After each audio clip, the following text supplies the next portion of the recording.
weirdos. Weird science is the revolution. Weird science is the revolution. Hello, everybody, and welcome back to the Weird Science Comics YouTube channel, where I'm going to review The Flash number 800. If you're not aware, this is kind of a celebration anthology story where we end up having things by Jeremy Adams finishing up his run, and we also end up having Mark Waid, Jeff Johns, Joshua Williamson, and then even Cy Spurrier, who's going to take over the run in September, come in and tell stories. I'm not a huge fan of anthology books. Even these celebration things kind of get me annoyed at points, because usually you just end up kind of getting generic stories and things like that.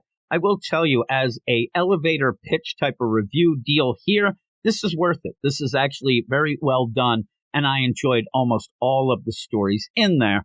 But I'm going to get into this, and I want to know what you all thought of it as well, because Flash number 800 is a celebration.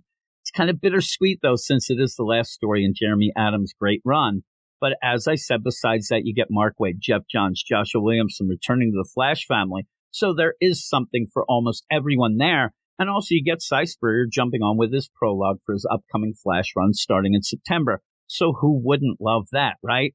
Well, when we go forward, we'll find out exactly who wouldn't like that. But before we do that, please subscribe to the channel, like the video, enable the notifications, and let me know what you thought of the Flash number 800 in the comments below.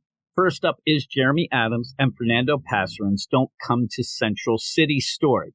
If you are familiar with the Batman the Animated Series episode Almost Got Him, you're going to see a kind of a little bit of synergy there. It's kind of a parallel type of story. You have D-list villains sitting around, including Bug-Eye Bandit, Goldface. They're playing cards, discussing the easiest cities to commit crimes in, which is funny because that's something that me and my man Eric Shea on the DC Comics podcast have done on numerous occasions. Now, while me and Eric usually say Central City, Jeremy Adams disagrees, and it's a really fun way and a clever way to highlight how great the Flash family is and how great his run was. You get kids, you get Wally, you get everybody all in this through the eyes of the D-list villains who don't like the Flash sometimes because he's just so nice and good. It's kind of a funny way to twist things around, and I thought it was a lot of fun. So a lot of times also these stories can end up feeling preachy or forced at times, but this does not. This doesn't feel like Jeremy Adams is coming for his last hurrah to say, I want to prove to everybody that I understand, Wally West, or I know Jay and Irie, because if you've been reading the run, you know that he does get them, and that's why it should have continued. But in this, it's just that clever way to show you that, boy, he should have stayed on the Flash book. And I wish that DC could come to their senses and just say, hey, everybody, we're time out. We're going to do a Saved by the Bell Zach Morris timeout and we're going to stop all this. We're going to let Jeremy Adams continue his run right here and right now. I know that's not going to happen, but a man can dream, can't he? Next up is Mark Waid and Todd Naox, the Max and the Mirror story. And it's with Max Mercury and Wally West needing to be saved by Bart Allen Impulse. The story takes place between issues of Wade's Impulse run from the 90s, and he continues with his DC Comics renaissance with what seems to be a very easy formula that I'm surprised that people don't grab onto. Here's the formula. Get somebody to do great art on your book and have a lot of fun. That's the formula. Very easy, but who knows? So you end up, the story is actually a good setup for people who don't quite know Impulse, or maybe they only know him from Bendis or Fitzmartin versions, right? You don't need that.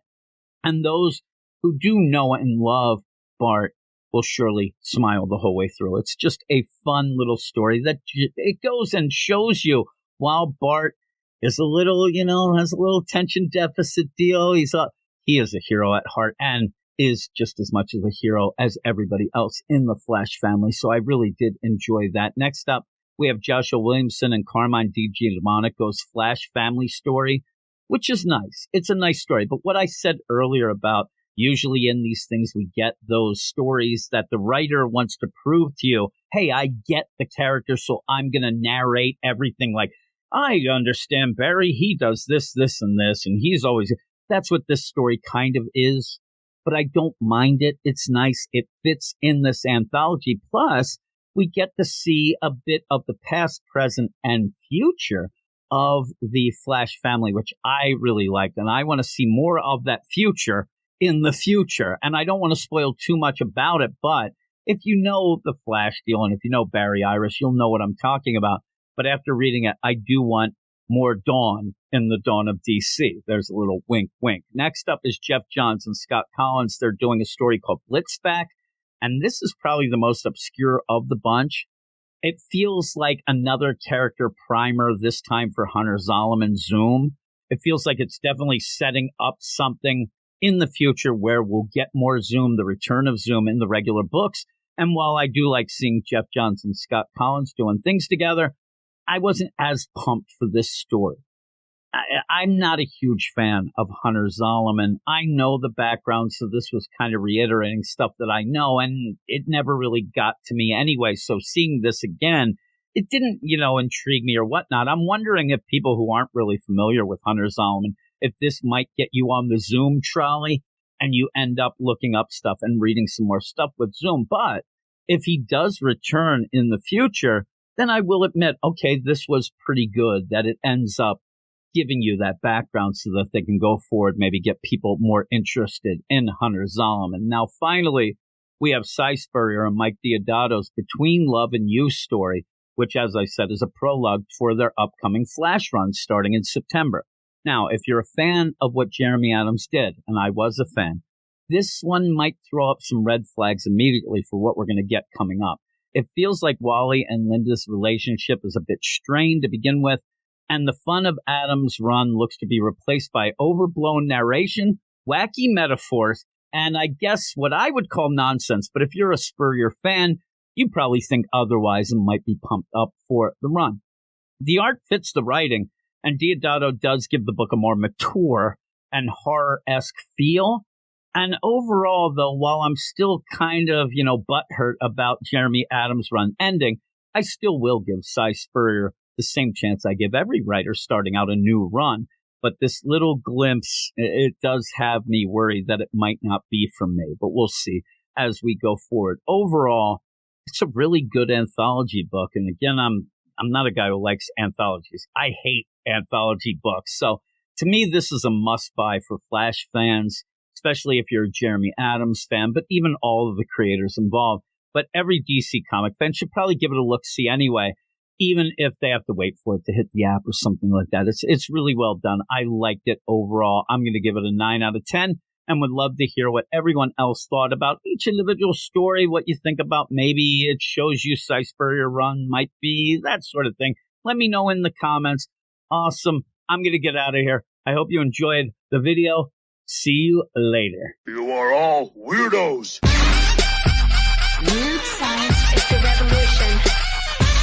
Weird science is the revolution.